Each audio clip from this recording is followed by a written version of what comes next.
Welcome to the Writing for Change Challenge. This challenge gets your students writing 200 words of non-fiction on important global issues, using short videos for context and guided questions. Once your students have written their 200 words, they combine text, images, and design formatting to create their very own Adobe Spark page. Finally, once students publish their Spark page to create a unique Spark URL, create a Wakelet collection in the Writing for Change Wakelet space and invite your students to upload their work anonymously to your collection via the link provided.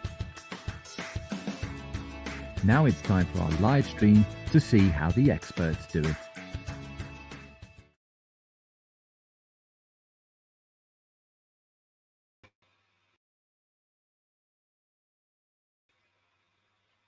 Oh, there we go. We're in now. Hi, thank you and welcome to this International Writing for Change Challenge, where Adobe is partnering with Wakelet to challenge teachers across the globe to encourage students to write 200 words on a range of different topics. My name is Tim Kitchen, and let's bring my banner up. Here we go. We're having some delays here, but hopefully we'll get through this one. And I'm the Adobe's Senior Education Specialist for the Asia Pacific region. Co-hosting with me is the wonderful Juliet Bentley, English and Religious Studies teacher. Let's bring Juliet up to the screen so we can see her. And Juliet, I am having a few little issues here, as we thought I might be, as we were doing a quick little rehearsal, but hopefully we'll see how this all pans out. Everything just seems to be delayed by a second or two. Juliet's an English and Religious Studies teacher at Mount St Michael's College in Brisbane. She's also an Adobe Education Leader and the Adobe Master Teacher for the APAC region. Hi, Juliet. Hello, Tim. Good to see you. Yeah, sorry I'm sort of slightly delayed, but yeah, hopefully things will work out there. And we've got a very special guest today. Tell us about our special guest. Well, Shelley Lloyd has worked in the Australian Broadcasting Corporation for almost 25 years and recently went freelance. She's currently training and mentoring young broadcasters through her new business, Speak Up. And I'm really lucky to say she's also a personal friend, so I think she's rather special. Well, let's bring her to the screen and welcome. There she comes. Hi, Shelley. How are you? Hello, I'm very well, thank you. And I do believe that your voice is well recognised throughout Queensland. It probably is, yes. I've been a newsreader in Queensland for some time. And that's fantastic. And that was with the ABC.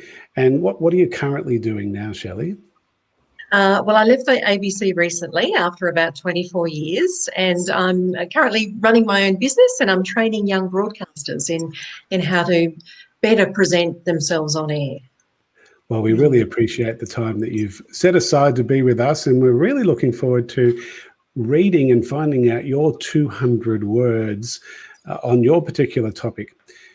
Now, Juliet, can you please tell us a little bit about what the Writing for Change Challenge is about? I'm just going to share my screen and hope that that will work for us, and then we'll see the logo. Fingers crossed. So the Writing for Change is really about using our ability to use words in a rather special way to advocate for change. They're all written around the Sustainable Development Goals. And the wonderful thing about this is, like with my students with my Writers Club, they meet every week and they write every week. They're practicing and they're enjoying what they're doing.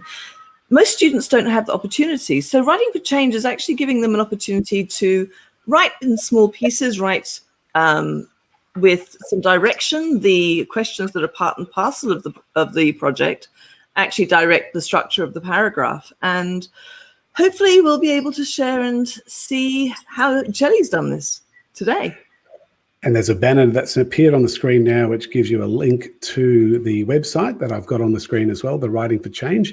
And we encourage you as educators to share this with your students, encouraging them to write and to develop their writing skills and to share their thoughts and their opinions on a range of different topics.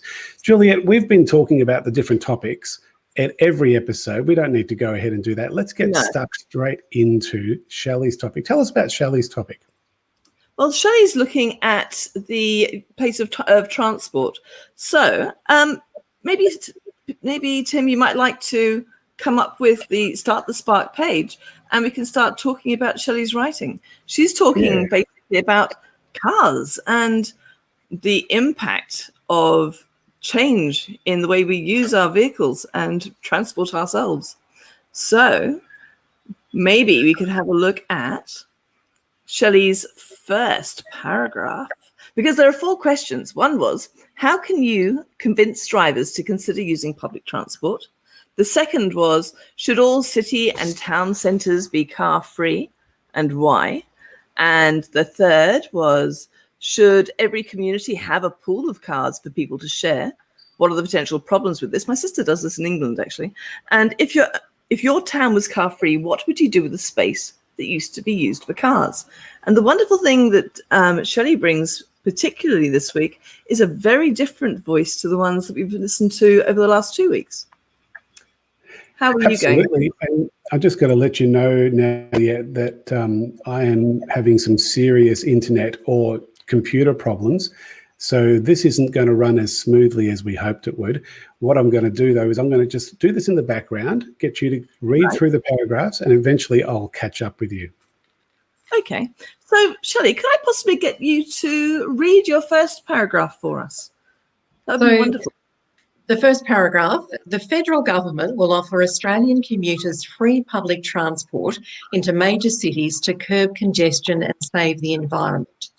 Prime Minister Scott Morrison announced the ambitious plan after considering the findings of a scientific study which found that unless carbon emissions were cut, cities would become unlivable within our lifetime. And then there's a quote, from next month, drivers can save money and the environment by parking their cars and catching free public transport, he said. So maybe I can explain to you my approach, Juliette. I decided to approach this a little differently. I'm a journalist, so I decided to write this as a news story rather than a creative story, if you like. So the aim of this was to show teachers and students that you can write persuasively while still writing a news story. So journalists, the tenet of journalism is to present information in an impartial way, and you have to answer a number of questions.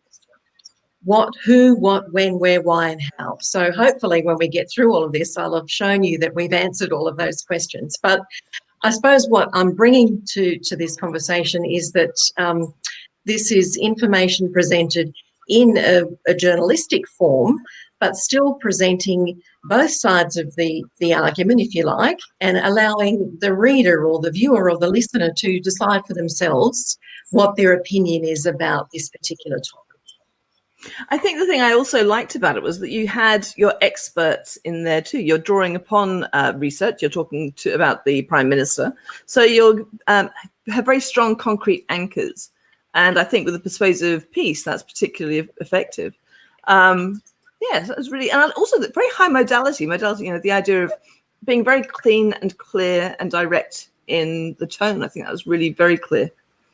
I think that's an important element in writing news. You need to write very short, sharp sentences, and to get that emotion that you need in when you're presenting an article where you're trying to persuade someone. The emotion in this case doesn't come in the use of emotive words. It comes in the quotes that we have from, as we see in the first instance, Prime Minister, and later we'll see from the other interest groups who will react to the announcement from the Prime Minister. Yes. And so the second paragraph, should all city and town centres be car free, and why? Do you want to maybe look at that? My paragraph was, Mr Morrison also flagged further long-term efforts to cut Australia's carbon emissions. Quote, our cities and town centres need to be car-free within the next 20 years, or they won't be places that we'll want to live and work, he said. Permanently removing cars from cities was one of the recommendations of a recent WHO report. So you'll notice there that we had to give some context. We had to explain where the report came from. So that's part of answering those basic questions of who, what, when, where, why, and how. And as you saw there, the Prime Minister, the quote from the Prime Minister was explaining, why the cities, why we needed to do this, why we needed to go car-free in cities. That the quote said that if we don't do something within 20 years, they won't be places that we will want to live and work in. No, I thought that was really, it's such a scary thought, actually. But I was wondering, with journalism, you've used WHO with the assumption that everybody will know what WHO is. Do you do that? Is that a generally accepted thing to do? Or would you, somewhere in the article, have put what it was? Because I think with students, they might not know what the WHO was. Indeed. The first reference is usually the full name of an organisation, and then the second reference will be the acronym. However, I felt, and perhaps I should confess that I was doing this for timing rather than anything, I just felt within the current COVID environment, I thought most people would know who the WHO were. And certainly our audience will know, because most of them will be teachers, and adults. But I was just thinking, in terms of students, that the tradition of giving the full piece first and then the acronym afterwards, pretty useful. But thank you. Right. I might interrupt you for a second, and just I know that I'm running a little bit behind, but hopefully you can still hear me okay. So what we've started to create is a Spark page using spark.adobe.com, and I'll bring that banner up a little bit later. What you can see here is what Shelley has written in her first paragraph, and then I'm doing a split layout type effect here, and I've gone into some royalty-free images of just some traffic in a city. So to do that, if I just scroll down, and I know there will be a little delay, if you haven't used Spark before, it's as simple as looking for the add button or the plus symbol. Once you've found that, it brings up a whole range of tools for you. Tools that allow you to add images, add text, hyperlinks, videos. You can actually embed any video from Vimeo, any video from YouTube, and any video that you create with Spark Video can be embedded into your Spark page, which is really cool. A photo grid, a gallery of images, and what I've been using, not the glide show, that's another way of floating images on top of text or images on top of images. It's a beautiful way to present.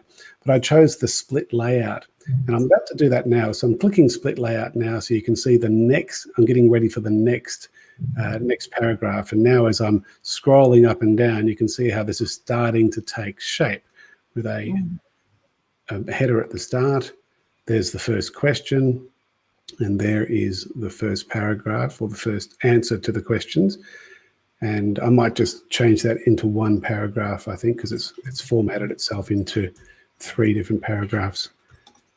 So that just gives you an idea of the mechanics behind building a Spark page, and I'll tell you a little bit more about it later. Juliet, tell us a bit more about what Shelley has created for us. Well, we've just looked at the second paragraph there. And I think when you come to putting an image in, Tim, you maybe put something in about carbon emissions. And Shelley, maybe you could choose the image when Tim pulls it up, because you'll get a selection of those free images. And obviously it would be good for you, because visual literacy is so important, certainly in the context of the Spark and a written text. Is there an image there that appeals to you? Oh, I think I like that one with the smokestack. Yes, the smokestack. And it's worth noting, though, that this image has come from Pixabay. We source our images from Pixabay and from Unsplash, so they're royalty-free. And the beauty of working with Spark is that these images get credited automatically at the end of your production. And I'll show you that a little bit later. So I'm going to bring in your second paragraph now. You keep talking. Okay, well, you're looking after the second paragraph. We'll look after the third. So the third question was, should every community have a pool of cars for people to share? And what are the potential problems for this? So, Shelley, do you want to read your paragraph for me? The report, which also recommended suburban carpooling to further cut traffic and carbon emissions, has been rejected by business leaders. Ford Australia spokesman Paul Luter said the Australian public is not willing to give up the convenience of having a car in the driveway. Quote, "It simply won't work outside urban areas because regional communities in Australia are so dispersed," he said. Again, So I wanted to introduce the potential problems with this by introducing a second person to comment on the whole issue. And I've used a little bit of journalistic license with this, some creative license. So now I've made up the name of the man from Ford Australia, Paul Luter. You might say that slowly or fast, however way you like to say it, and you'll get the meaning there. But this is how I've introduced that element of conflict, that he has some concerns about this idea. So at the first two paragraphs, we introduced what we were going to do and how it would be done, and the Prime Minister's explanation of what would be done. So now we're trying to find out how it will be received by the community. So all good journalists want to present a balanced approach to a story. So we find someone who will agree with what's being proposed and then someone who's not happy about it. So this is a person who is not very happy about what the Prime Minister is suggesting. And I think the other thing, having that conflict just grabs the audience's attention and it makes us curious as to where it's going to go from there. So I think in terms of teaching our students how to do that, this is a very good example. So thank you for that. So what image do you fancy for this one, Shelley? Oh, well, I think we need to get, a vehicle in there, a car perhaps. I think so. We've got a Ford, haven't we? So Ford Australia, Tim. I'll do a Ford because Unsplash and Pixabay are an American company. So if I did Ford Australia, I probably wouldn't get very far. So let's see what happens. Oh, we've got some Fords coming up here. Any of these appeal to you, Shelley? Oh, perhaps a more modern one. I think probably a good idea. And given they're that all pretty old, aren't they? They are, aren't they? There's a modern one down there. Okay, we'll put him in. Excellent. It'll get there eventually.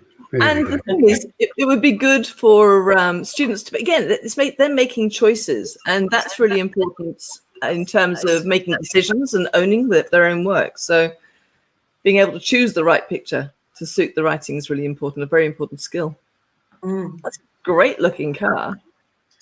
And can I just tell you, having worked for the ABC for many years, that the images that you use are so important. It can actually lift a story off a page. So be very judicious in the images that you do choose to use in your stories, because it has such an impact.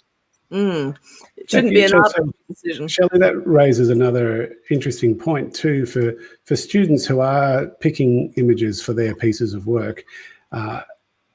What would you recommend in terms of trying to keep to copyright rules? What are the rules for a journalist, for instance? I know a lot of journalists do have photographers, but there's a lot who don't, and they will need to find stock footage from somewhere. Can they just go to Google Images and grab anything? Absolutely not. You can't just grab any images from Google. I can speak what the ABC does. We have arrangements with different photo file companies where we can use their images. We have an arrangement with AAP, the Australian Associated Press News Service. They have a photo files of images, and the ABC has a very large data bank of images now that it can draw on. Ideally, though, reporters will go out and take their own photographs. And you might be interested to know, Shelley, that Adobe actually have a product called Adobe Stock. And that's images, it's videos, it's 3D assets. And we have developed that over the last couple of years to the point now it's being used by media outlets all over the world. It's becoming right up there with a number of the other more established pieces. So we're excited by that. It's not being used in schools much because it's actually quite expensive to have an Adobe Stock license. But it's just another avenue that Adobe is working in at the moment. That's good to know. Yes. Actually, I'm curious, Shelley, what would you do? Would you think that having a pool of cars is a good idea? I think it's great. I think in large cities, it would work very well. But once you get outside the city centre, there just isn't the number of people and the population to support that kind of idea. I don't. No, my sister is too far away from each other. My sister in Bristol in England lives in a very small area and there's no parking and you can't drive in Bristol. So in that environment, it probably is a very useful way of getting around that issue. We might move on to your last paragraph. The question I've caught up was, to you. you have, if your town was car-free, what would you do with the space that used to be used for cars? So do you want to respond with your paragraph? The paragraph reads, but Eva Green from Act on Climate said the parking spaces freed up in cities could be used for affordable housing, parks, gardens and cycle paths to encourage bicycle commuting. Quote, it's time we took back the streets of our towns. They don't belong to cars and motorists, she said. So in this case, we've introduced another talent into the story, another spokesperson from an opposing group who's actually supporting the idea that the Prime Minister has proposed. And this Eva Green, who is, again, not a real person, but someone who's from a conservation group, in this case, Act on Climate, and she's saying that, yep, great idea. We need to stop cars coming into city centres. We can use all that parking space for lots of other really good things like housing and for gardens, and parks, and for building cycle paths to get other forms of transport into. I was disappointed to hear that you said that Eva Green is a fictional person, because she's actually one of my favourite actresses and she did a fantastic job in Casino Royale. That Bond film, she was amazing. I didn't know that was her name. Oh, well, there you go. And do you have a preferred picture here at all, Shelley? I've just done a search for bicycle. Do any of these appeal to you? I like the idea of the bicycle and green space. If we can combine that, that would be the perfect image, I think. The one at the top right-hand corner? Yeah, great idea. Great, that's coming in now. And again, the power of the picture, talking about, the green contrast and all of the connotations that go with that, I think is interesting. And we're going international. It looks like it's directly from Vietnam. We're in a rush. That's another place I want to visit. Oh, it's beautiful. Stunning. It is. Stunning country. So Tim, would you put a glide in there as well? We could do that. Just to show you how it works. I'm going to add a glide show. Yeah. And with the glide show, I tend to choose an image. I'll just grab that image for the moment, just because it is running very sluggish at the moment for me, unfortunately. This image is now loading, and this will become the background to our glide show. And that's a beautiful image. It is. Yeah, there's some really lovely images in Unsplash and Pixabay. And you don't have to just use Spark for Unsplash and Pixabay. You can go to Unsplash or unsplash.com or pixabay.com and access images there too. Notice that now that image is loaded, there's a panel that's appeared over the top. That panel I can position to the left. I can drag it to the center. I can even drag it to the right-hand side. Depends on where I think it would fit best. And in this case, I might stick with the right-hand side. And that panel has a little plus symbol as well. And as I said earlier, it's working with Spark is as simple as finding the plus or the add symbol. And I'll just put another picture on there. Let's find another bicycle picture. This one's quite nice too. And so this image will now, once it's loaded, will glide over the top of the other image. And notice if I wanted to, I could add some text, some annotations, another photo, a hyperlink, or even embed a video.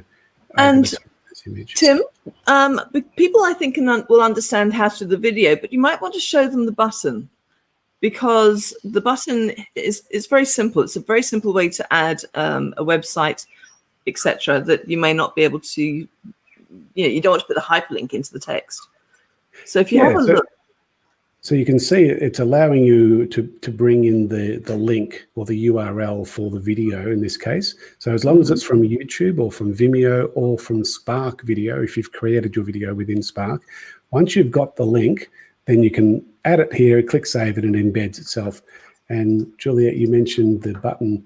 If I click add again, I just have to put up with the slight delay here. There's the button. And you can see if I've got an image, a link I want to bring in there, I can just give the button a name and then type in the URL of that particular link, have it centered to the left or the right, and save it. Very simple. And I've got to say, I use that an awful lot, and my students do too. In fact, the project I was sharing last night in our deep dive, Inject Creativity, had examples of students' work with the use of buttons, which just makes it look so much more professional. So we're going to have a look at the preview. Let's have a look at the finished product. I went to the very top and there's a button called Present, and this is showing you what it would look like if it was published on the internet. And you don't have to publish it on the internet to play it. You can just hit that button, and now it's about to open up and preview for me on my browser. One of the other good things is when you're in presenter mode, if you're presenting in front of an audience and you've got a clicker, it'll actually work as well, and it'll click through the different parts of your page, or you can use your arrow key on your keyboard to do the same thing. It's taking a little while to load, isn't it, Juliet? And it usually is a lot quicker than this. As I said earlier, I'm obviously major technology at the moment. All right, so here's the start. And I could scroll down to the next part, or I could hit my arrow key. And here's my opening question. And here comes Shelley's first paragraph. Should we reread the whole thing again? I think so. Shelley can just do it all in one read through, I think. That's great. Thank you. The federal government will offer Australian commuters free public transport into major cities to curb congestion and save the environment. Prime Minister Scott Morrison announced the ambitious plan after considering the findings of a scientific study, which found that unless carbon emissions were cut, cities would become unlivable within our lifetime. Quote, from next month, drivers can save money and the environment by parking their cars and catching free public transport, he said. The next question, should all cities and town centres be car-free, and why? Mr Morrison also flagged further long-term efforts to cut Australia's carbon emissions. Quote, our city and town centres need to be car-free within the next 20 years, or they won't be places that we'll want to live and work in. Permanently removing cars from cities was one of the recommendations of a recent WHO report. Should every community have a pool of cars for people to share, and what are the potential problems with this?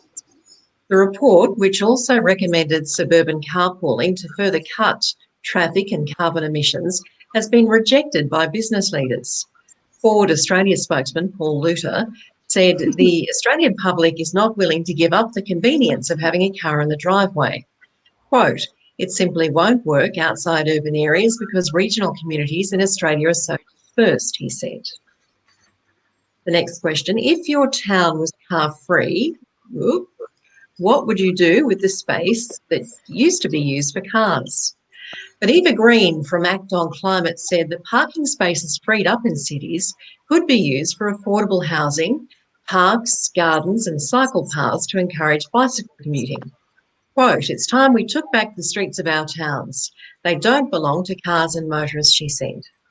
Wonderful. Thank you, Shelley. And I'll just get out of presenter mode and just let you know what you can do once you've finished a Spark page. If you do want to publish it, there is the option when you go to the very top of the screen, and I'll just see how quickly I can get to the top. And there's a share option. Notice next to the share option, there's also an invite button, which allows you to collaborate with other people. So you don't have to do it on your own. If you're doing a group project, this is a wonderful collaboration tool. But if you go to publish and share link, notice also there is a print button too, which is unsupported on this browser. I'm using Firefox, but it works beautifully on Chrome. It actually converts your Spark page into a PDF document, which could be very helpful for you. But if I go to publish and share, then I will be able to add this page to our web server, and I'll just pick a category, something like, which category? Maybe lifestyle, do you think, Julie? Yes. Okay, I'll choose lifestyle. And I can turn on or off my author attribution, and there's all the automatic credits that are appearing because of the royalty-free images that we used. And we can fine-tune those credits, or we can add our own credits, add to these ones, and then click Create Link. And as I'm clicking Create Link now, it's packaging itself up, it's sending it to one of our web servers, and it'll come back to you as a hyperlink. And that link you can then post in your learning management system, you can post on your Facebook or your Twitter. And once you've got the link, you are then published and you can share that any way you want to. Pretty simple, isn't it? It is, and it's used an awful lot. It's fabulous. What a great system. It's certainly come a very long way from me cutting up my dad's National Geographics and pasting them on a page. Brilliant. And there we go. There's your link. So if I copy that link now, I can then paste it. It recommends you might want to share it to Facebook, to Twitter, to Google Classrooms through our connection with Google, through Microsoft Teams with our partnership with Microsoft. You could email it. And if you know anything about embedding, the embed code, you can see there is the HTML embed code that you can bring into your own school website or your school newsletter or your learning management system. It gets just a little bit more technical there, but it's as simple as grabbing the link and copying it. And for those people who are using Teams, Microsoft Teams, it will, and you're using OneNote, it will actually embed it into the OneNote, and you can. It's a beautiful transition. So it's a really nice little tool to use there as well, and to do it directly. Can I ask a question? Yes. Are you able to add music? Not to the page, but to the video you can when you make videos. And I've got lots of examples I can show you, but I did meditation videos and I put music underneath them, and you can alter the volume as well. So the music is also royalty free. Now, Juliet and Shelley, I'm going to get you to have a little conversation now about what Shelley's doing with her professional life. And I'm going to go off screen because my video is so laggy, it's quite distracting. So I'm going to listen to this conversation, then I'm going to come back again just to close things for everybody. So, Shelley, tell us a little bit more about the broadcasting. When did you see the opportunity? I mean, this is something I'm sure young broadcasters will be really eager to hear more about, and also high school students who are anticipating entering journalism. Well, even it may even help them just in their studies. And my daughter today went on year 11 at school and had to present in front of her English class, her assessments for the term. So what I'm working on at the moment is just helping young people with their presentation, with their, it's mainly geared towards young journalists for broadcast, and helping them with, how they get ready to go on air, what they do when they sit in the studio, what they do in front of the microphone, and just how to get the very best out of their voice for broadcast. And the other thing is also voice care. Do you look at that too? Because I know as a teacher, I had problems last year, and I think we underestimate the care that our vocal cords need. Are there any 3 things that you would tell, say, students or your cadets? 3 key things that you think would be really good things for them to remember when it comes to presenting. First of all, warm up. Don't think you can walk into a studio and just turn a microphone on or stand in front of a camera and just start speaking. You need to warm up your voice. Your voice is like an instrument. You need to warm it up to get the very best out of it. So you need to do a few little exercises to get things going. You need to pre-read what it is that you will be presenting. So that could be your script that you're reading to air in your radio bulletin. It can be your English assignment that you're about to present to the class. You need to pre-read and to read it out loud to practice before you actually present it on air. I suppose a lot of what I'm teaching is mainly focused towards broadcast. So it's about how you sit in front of a microphone and how you address the microphone, if you like. So a lot of it is more technical type information, I would think, than that applies to what students are doing in the classroom. And how can people get in contact with you about Speak Up? If you'd like to get in touch, if you'd like to learn a bit more, if you'd like to have a session, send me a message on Twitter. My Twitter handle is at Shelley M. Lloyd. Send me a direct message and I'll get in touch with you. That's fantastic. That's exciting. I don't know whether we still have Tim or not, but I'm sure he'll pop back up when he's able to. Here we go. He's coming in. I was listening intently to your conversation and learning at the same time. It's wonderful. So, Shelley, thank you so much for your contribution to the 200-word Writing for Change Challenge. We have appreciated your support very much, and I'm sure you have inspired many teachers to now set this as a challenge for their students. My pleasure. I enjoyed very much being involved with this and wish everyone the best of luck with their writing challenge. Join us next Thursday, the 26th of November, and it will be at a different time. It'll actually be 7 o'clock Eastern Daylight Time, 6 o'clock for Queensland, where you'll be meeting Simon Blower. I think he's from the UK. Is that right, Juliet? I think so. Terrific. So, yes. And I will be listening. We'll be talking to another Englishman next week too, because you won't be around. I'm having a week off. My first week off for the year is next week, so I'm trying to not use a computer, and I think my computer is telling me that I need a holiday. My computer needs a holiday, I think it which might is be. the reason why we're having issues. Special thank you to Shelley Lloyd for joining us today, and we look forward to seeing all of you next week. Take care. See ya. Bye-bye. Thank you. Oh, sorry, before we go, I do need to play another video, which is a new addition. I nearly forgot, Juliet. And this is a special video from Wakelet, and it explains how to actually get your Spark page onto Wakelet so that you can be part of this particular challenge. That's a pretty important video. Hopefully it'll play. Hey everyone, welcome to the Adobe for Education and Wakelet Writing for Change Challenge. This is a fantastic opportunity for you and your students to tackle educational, thought-provoking writing tasks together as a team. Step 1. Create your Adobe Spark content. First, explore 10 Adobe Spark writing challenges. Here you have a variety of topics to choose from, each one offering an opportunity to students to access quick, short, guided writing practice. Complete the writing challenge on Adobe Spark, publish your piece, and copy the link. Step 2. Getting started on Wakelet. You will be submitting your students' writing challenges inside of a Wakelet collection. So how does that work? It's super simple to share your content with your learning communities within Wakelet. Follow the collaborative link to access the space in which your entry will be submitted. Once you're in the space, create a collection. Give it a cover image and title it the name of your class and the name of your school.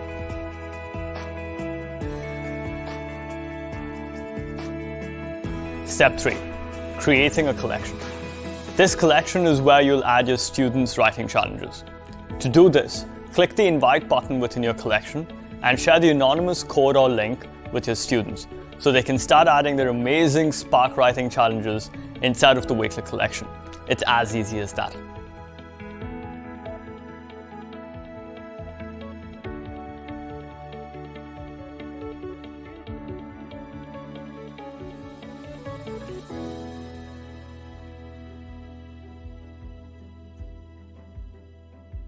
You must qualify for one of the 3 levels. First is the bronze level, which is a minimum of 30 entries inside of a Wakelet collection.